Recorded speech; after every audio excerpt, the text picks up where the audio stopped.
We interrupt this record to bring you a special bulletin. The reports of a flying saucer hovering over the city have been confirmed. Did you really go out with an alien? What was it like? Real different. Becoming Human, a Mork and Mindy podcast. Hey everybody, this is Paula Scheffner with episode 14, Mork the Tolerant. This first aired on January 18th, 1979. The IMDb synopsis is, Mork goes out of his way to be nice to his grouchy new neighbor, Mr. Bickley. This was directed by Howard Storm, his 8th of 59 episodes, and it was written by the team of Lloyd Turner and Gordon Mitchell, who both did Mork Moves In and Mork in Love. We begin with an exterior of the house that shows snow, so we're definitely still in winter. Mork is reading a Superman comic which he scoffs at. He asks Miss Smith to take dictation, but he acts at her saying no way, so he says that he'll do it himself. He uses his finger to move a piece of paper back and forth on the wicker chest, sort of like on a typewriter, as he dictates a letter to Superman. How can you call yourself a man of steel if you wear blue tights for the underwear on the outside? Ding. Everyone knows that Krypton is the Miami Beach of the universe. Ding. You're a jive turkey in red booties. Ding. Love, your friend, Mork from Mork. Ding. P.S. Don't you sweat a lot wearing two suits. Ding. Mindy comes home and he asks her for a stamp. She says there's one in the drawer. He tells her that he's sending a letter to Metropolis. She tells him that she has to go to work early this morning because Grandma isn't feeling well. This is the only reference to Cora in the episode, and she doesn't actually appear, so I don't know if she just had the week off or if there's some genuine health issues. There's some loud banging, and Mork says that the mice must be taking steroids, a joke that surprised me because I had forgotten that steroids were around in the 70s. I was thinking it was more 80s or 90s. Mindy says that it must be that Bickley creep. Mork thinks this is the nice man who recently moved in downstairs. Mindy says Mork must not have met him yet. I don't remember if there are any references earlier to neighbors. I'll just say very quickly that this will be very much a recurring character, and we don't know exactly when he moved in or what the previous neighbor was like. And throughout this scene, there's more knocking and banging and pounding going on, which Mindy continues to be annoyed by. Mork tells Mindy that he's been too busy reading alien newsletters, by which he means the comic books. Mindy says that while Mork has been up in the attic, Bickley has been pounding on his ceiling, which is attached to her floor. Mork tells her, well, you know, Mindy, one man's ceiling is another man's floor. He calls this heavy apartment philosophy. He tells her that Earthlings must be more tolerant. There's a saying on Orc, tolerance is next to cowardice. And I thought that was interesting because in the episode where there was the big to-do about whether Mork was a pacifist or a coward or whatever, there were hints that Orcans were cowards, but that wasn't how they saw it. So it seemed a little bit odd to have that saying. Although I guess the implication is that you have to tolerate people if you're too scared to confront them. He tells her about the time that a neighboring planet blew up. The Orcans all complained about it, and the neighbors never did it again. Mindy is unable to wait for Bickley's apartment to get blown up, which becomes ironic in season 4. Mindy says she's gone down to complain to Mr. Bickley 3 times, and it hasn't done any good. Mork says she has to learn to adjust. She asks how you can adjust to constant pounding. What's this? Tell by the way you hold your teeth, you're an older man with a lot to bequeath. Tell by the way you take that pill, you're about to sign your only will. Barely alive, barely alive.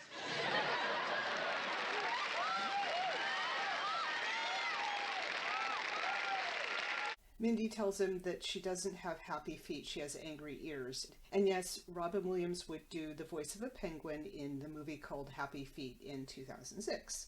Mork tells her that she has to be more acoustically understanding. She suggests that Mork talk to Bickley himself because she has to get to work. After she leaves, Bickley pounds again. Mork yells out that he'll sit this one out. He'll give it a 65. It's got a good beat, but it's a little hard to dance to. And of course, that's an American Bandstand joke that would pop up on sitcoms, I think, well into the 80s, although it goes back to the 50s. We get another exterior of the house, but this time it zooms in on the first floor instead of upstairs. And we get to see Mr. Bickley's apartment for the first time, and I'll just note that there's a lot of brown in it, but that may not really tell us anything about his character because this is the 70s and there was a lot of brown. We see Mr. Bickley put a bottle of booze in a wastebasket, and then he takes a sip from his cup, and then he sits down at a drawing board. It's not said, but it's implied that he's at least a little bit drunk in this scene. He hears knocking, so he yells, "Be quiet," upward, but Mork says he's actually at the front door. Bickley complains about the interruptions as he goes to the door. Mork introduces himself as Mork from Mork, Nanu Nanu, so Bickley says, "No, no, no, no, get out of here." He closes the door, but Mork knocks again. He says he's still Mork, and he's from upstairs. Bickley says, "I've been wanting to talk to you, Bigfoot. You and your noisy girlfriend have been driving me out of my mind." A Bigfoot reference, and also Mindy is referred to as Mork's girlfriend, which Mork doesn't question. Mork says that Mindy says the same thing about Mr. Bickley, as in driving her out of her mind. Bickley says he's trying to work down here, and they're tromping around up there. He'd rather live under the Harlem Globetrotters. And then he says, "Bouncy, bouncy, bouncy," like dribbling a basketball. I don't remember if this is the first Harlem Globetrotters reference, but they were a pretty big thing, especially in the late 70s. They had a Saturday morning cartoon, and of course a couple years after this there would be the infamous Harlem Globetrotters on Gilligan's Island TV movie. Mork notices the greeting cards, which Mr. Bickley says he designs and illustrates. He says that they're a gold mine. Every simple-minded idiot whose mother has a birthday can't think what to blow his last 60 cents on. Thanks to me, he can now send a simple, stupid, sappy card filled with phony sentiments. Oh, that sounds fantastic. Read me one. Yeah, you probably would like this drivel. To my mother. Your smile to me is like the dawn. Oh, gee.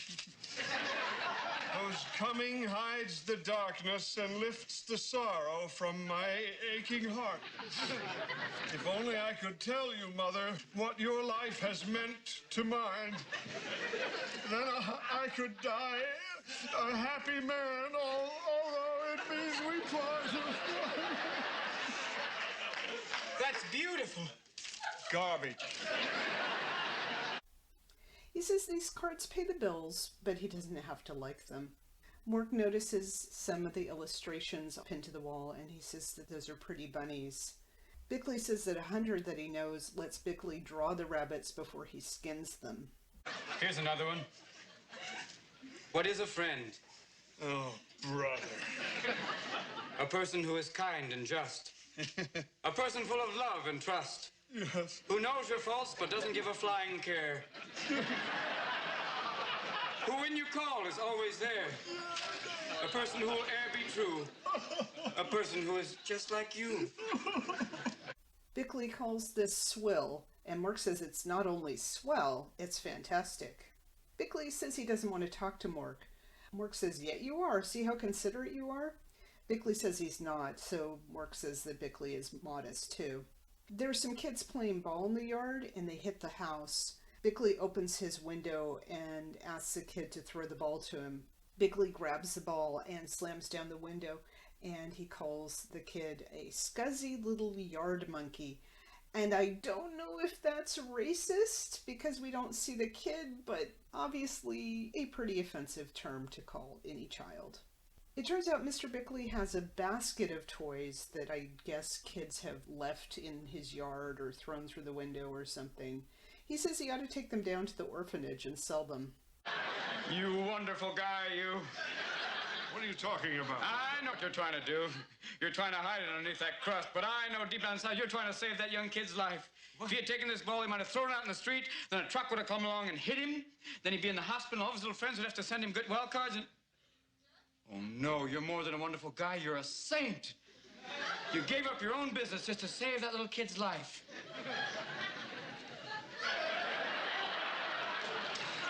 Hey, kid, here's your ball. So this is quite an introduction to the character of Mr. Bickley, who was played by Tom Poston, who was then 47, and he had been working in television since the 50s. Obviously, a very well-known character actor. A few years after this appearance, he would have a regular role as George on the sitcom Newhart. Very different character. This character is a grouch with a lot of dimensions, which we will see a bit of in this episode and as the series goes on. But I just want to note that while some of the guest characters in season 1 are not as vivid, this one is worth introducing, worth spending time on, worth bringing back. He becomes a foil for both Mork and Mindy. And I think that the series kind of needed this, although there was still a little bit of hostility between Mork and Fred. By this point in the season, Fred had mellowed a lot. He seemed to be accepting Mork living with Mindy and is mostly amused by him. I don't know if that was a deliberate choice to bring in a grouchier character, but I think it was a wise choice. Although it's a very sweet show, they did need cynical and or grumpy characters now and again as foils. And I'll talk about this as we go, but this episode also shows us another side to Mindy. We then switch over to the music store, and Mindy brings over the Fred and Mindy mugs that we saw in, I believe, the pilot, and maybe once or twice since then. She's taking coffee over for her dad and herself. She's grumbling to her father about Mr. Bickley. She says that Mr. Bickley would probably pound if she dropped a hint, so a little pun there. Fred tells Mindy of how he and Mindy's mother once moved into an apartment where someone next door was pounding on the walls for 2 days straight. He went over to tell the person off, but it turned out to be a guy in traction whose nurse had died. If you take this literally, this is a really tragic story, but it's very clearly a dad joke, and both Mindy and Fred are amused by it. Fred offers to go over and talk to Mr. Bickley. I thought this was nicely handled. There's some episodes, particularly early on in the season, where Fred is somewhat infantilizing Mindy, and I like that here he's a protective father, but he also recognizes she's an adult and she needs to handle things herself. Although he offers to do it, she says she'll do it, but she admits that it's hard not to get mad. He says that she'll have to learn how to handle this without getting mad, so I thought that was a nice little parenting moment as well. She says that that's what Mork says, so Fred says that, well, maybe he's wrong, because of course he doesn't want to agree with Mork. A young male customer comes in, and he's holding a record album. He calls Mindy babe and a chick. He claims that he didn't get a receipt or a bag with his purchase, and he also calls her honey. Mindy is getting understandably annoyed with this man, so Fred says that he'll handle it. The guy again calls Mindy a chick and says that she's trying to rip him off. He says that the album is defective because he doesn't like it. Fred tells him that you can't just return an album because you don't like it, and the man says he wouldn't return it if he did like it. Mork has come in during this, and Mindy tells the man that she doesn't like his attitude. Mork urges tolerance. What seems to be the energy problem here? I got a defective album. It's scratched. Well, let's try and deal with this in a holistic way. Don't itch it and let it achieve its own energy and heal itself. I don't like your attitude. That's because you haven't got to know my essence yet. Tell you what, we'll get together, we'll have cocktails and work out our karma together. I don't want to have cocktails with your karma. Well, we'll get together and have a natural breakfast, lunch, or dinner. You know, I feel an incredible vibration from you. Let's share it. Come on now, don't be a fool. There we go. You're an Aries, right? Yeah. Fantastic. I knew it. I see an incredible potential in you. You know, there's an amazing being in all the universe that can be... And you know what? I see potential for you in show business. I play guitar. Fantastic. Wow, psychic. I knew it. Have your service call my service, and be here now. If not, get there later.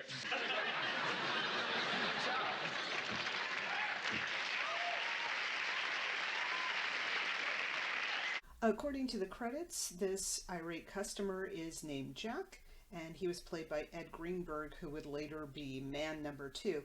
At this point, he had appeared in a one-shot role as Max Schatz Jr. on a Laverne and Shirley talent show episode. But he didn't play the guitar, and in fact his character had no discernible talents except skating. Fred is impressed by how Mork handled the customer, and Mork says that he just uses kindness. It worked on Mr. Bickley, and the two of them are the best of friends now. Mr. Bickley told him to stop by again real soon, and then Mork wants to know when hell will freeze over. Mindy and Fred are amused by this, and Fred says, best of friends. Mork says that Bickley is getting old, and he's losing it a bit because he asked Mork 10 or 12 times if Mork wanted to take a hike. It turns out they didn't talk about the noise problem, they mainly talked about Mindy. He says that Mr. Bickley must have been a repairman at some point because he wants to fix Mindy's wagon. So Mork has invited him over for dinner tonight at 8 o'clock. He tells Mindy the energy's right, so he'll catch her later. The gestalt is now, so doing a little bit more of that mellow character that he was with the customer. We go back to Mork and Mindy's apartment, and it's presumably sometime between when Mindy gets off work and 8 o'clock. Presumably she ended the day early since she had to go to work early. See, we'll bust you into this neighborhood.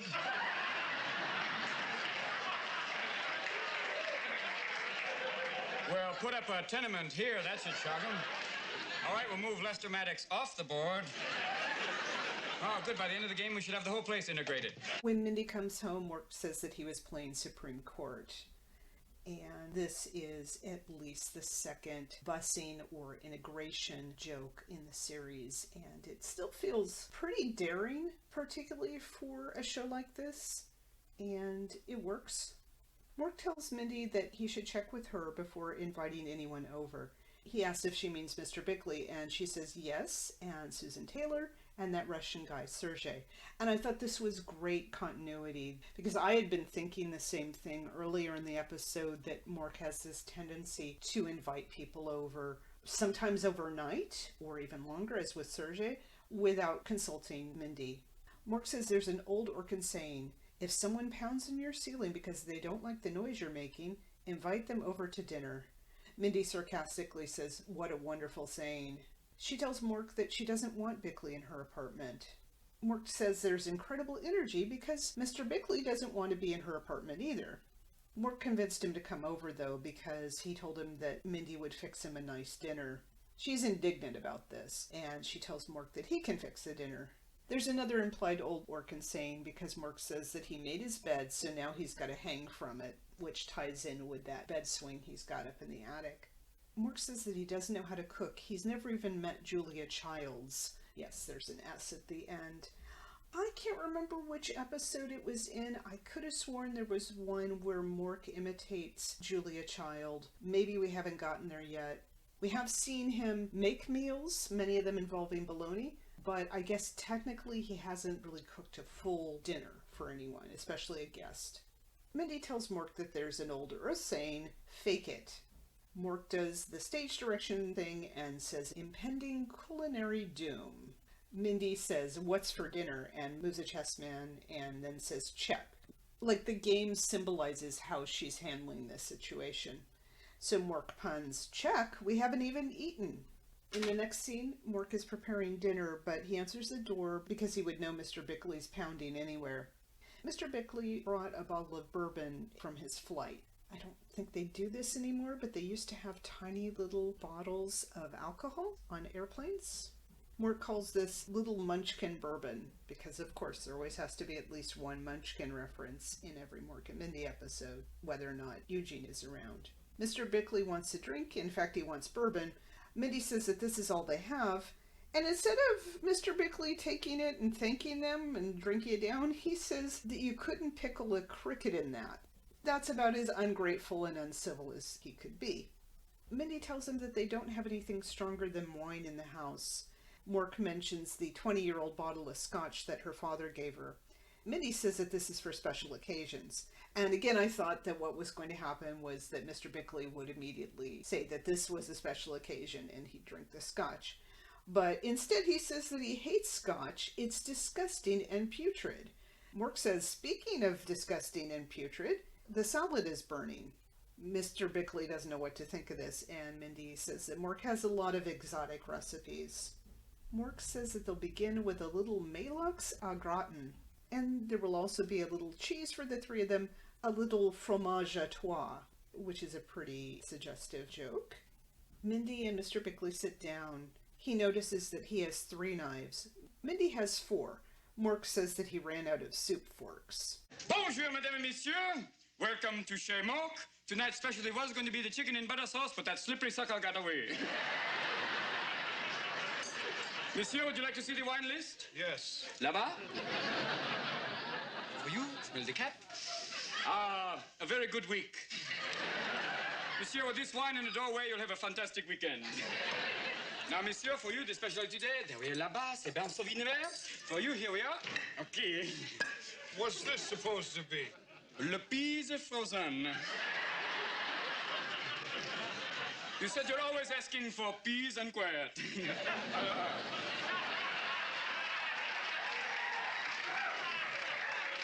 But seriously, nice to have you here. I'll be right back. I'll tell the chef you're here. Yo, Anna, we got people here. Start cooking, sucker!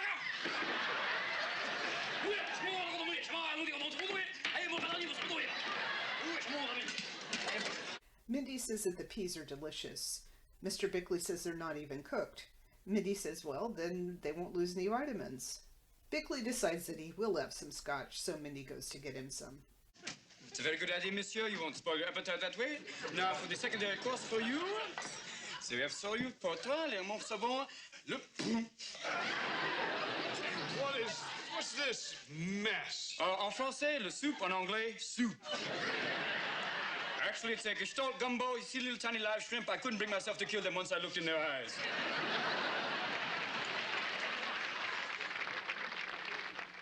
I'm sorry, monsieur, things aren't going too well. I'll get a busboy to clear up the excess. But first, a little entertainment for you.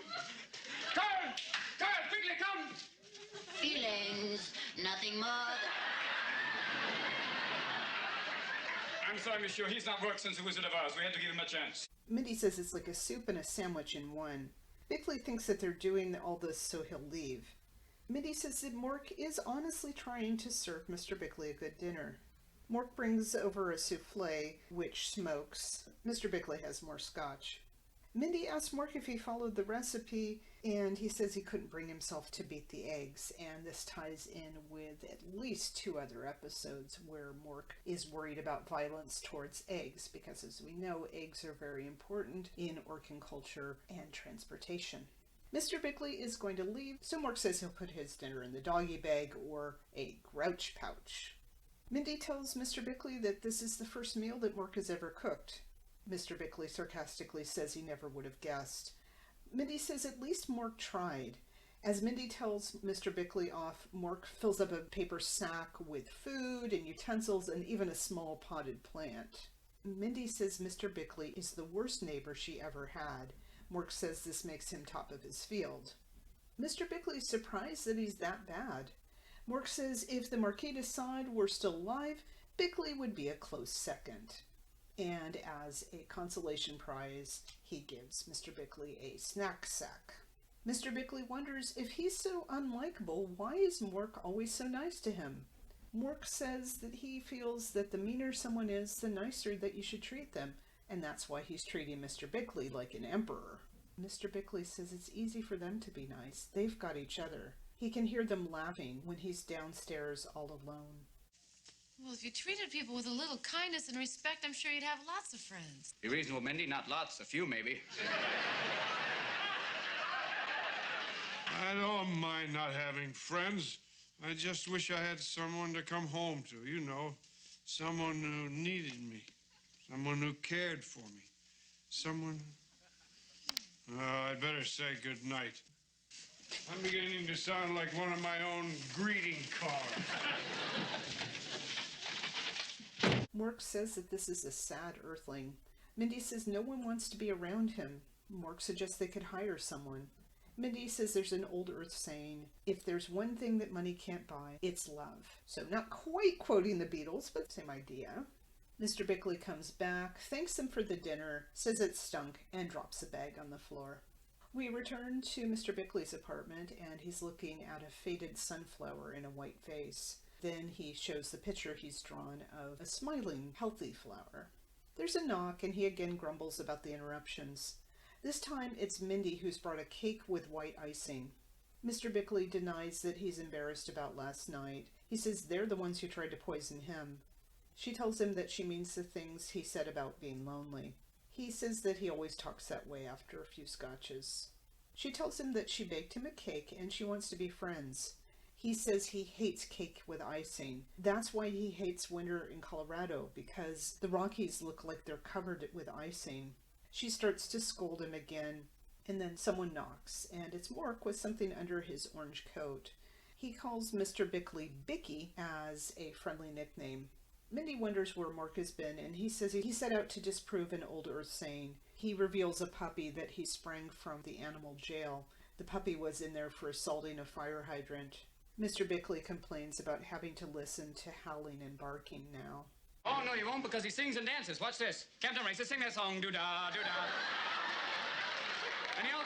And he also sings the blues. Georgia, Georgia. Mork says that the puppy is for Mr. Bickley, so he won't be lonely anymore. Mr. Bickley says this is the nicest thing anyone has ever done for him, buying him a stupid dog.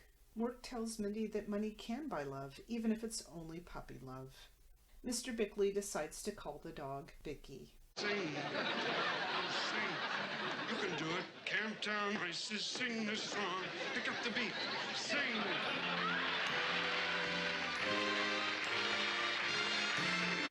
I like how you can see that Robin Williams is breaking character there. Looks genuinely amused by Tom Poston. In the tag, Mork calls Orson Laser Breath again, and he's flying, kind of like Superman, so that ties back to the beginning scene. He tells Orson that he's acting superhero-ish. Orson says, funny, you don't look superhero-ish, which is a riff on, I think, a 50s or 60s punchline. Funny, you don't look Jewish, which would pop up in odd forms over the years. Mork tells Orson that he met an Earthling who writes greeting cards, but he doesn't go into any discussion about friendship or neighbors or anything like that. He doesn't really talk much about Mr. Bickley. Instead, he segues to the topics of doctors, hospitals, and skiing. He tells Orson that he should see what Earthlings do to gain admittance to a mortuary. His sign-off is 10-4, huge buddy, nanu nanu, so a little CB radio thing there. I thought this was one of the best episodes of Season 1, possibly overall. We get this great new regular character as a foil for Mork and Mindy, as I said, and interesting in his own right, with that contrast between his grumpy demeanor and his sentimental greeting cards. His bond with his puppy is very cute, and we'll see more of that in later episodes. Because even a curmudgeon on Mork and Mindy has to have a soft side. I also thought it was interesting that we learn a little bit more about Mindy's temper. We have seen her get very angry and annoyed and righteously indignant. But in the past, she has had conflicts with people who are just passing through, like we see here with the disgruntled customer. Mr. Bickley, because he's a neighbor, is somebody that has to be dealt with, and she has to learn how to manage her anger towards him. And she learns from Mork. She does try and make a gesture of friendship, although, of course, Mr. Bickley has to be unfriendly about it. There's something about the puppy that touches him more than food or alcohol. There's some nice stuff with Fred, as I said, learning to balance how to be Mindy's father and boss, and yet let her learn how to handle things at times herself, and trying to lead by example. No Cora. I think she could have fit in fine with the episode, but for whatever reason, she's not here. No Eugene. Get a little bit of Orson at the end, of course. It's a very funny episode.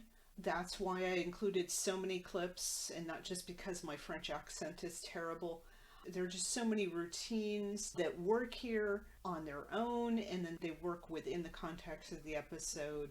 I feel like this is Robin Williams as Mork at his best, and it's really good to see that.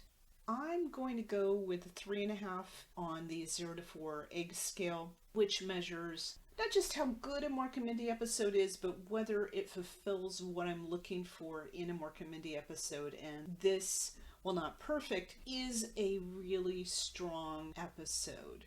Even if Mr. Bickley had never returned, like if it had been like Mr. Wanker, he still would have been a much more memorable one-shot character. But that this is also building on something is nice as well. As for the 0 to 4 heart scale, which measures how shippy the romantic relationship is between Mork and Mindy, it's not a strong one. I gave a lot of half stars recently, but I'm going to go with a 1. Although it is not a romantic relationship, it does feel like Mork and Mindy are a couple who are trying to figure out how, as a team, they can support each other while interacting with the world. In a sense, she is his girlfriend, although they are not dating as such. They are roommates. When Mr. Bickley calls her Mork's girlfriend, it feels right, and Mork doesn't question it. They dance together again. Not a romantic dance, but you can see how much she's enjoying it, how much it cheers her up. So it feels like a 1. Overall, definitely a highly recommended episode. Oh, and the puppy is cute, of course. 3.5 eggs, 1 heart. This has been Paula Schaffner with Mork the Tolerant. Nanu, nanu.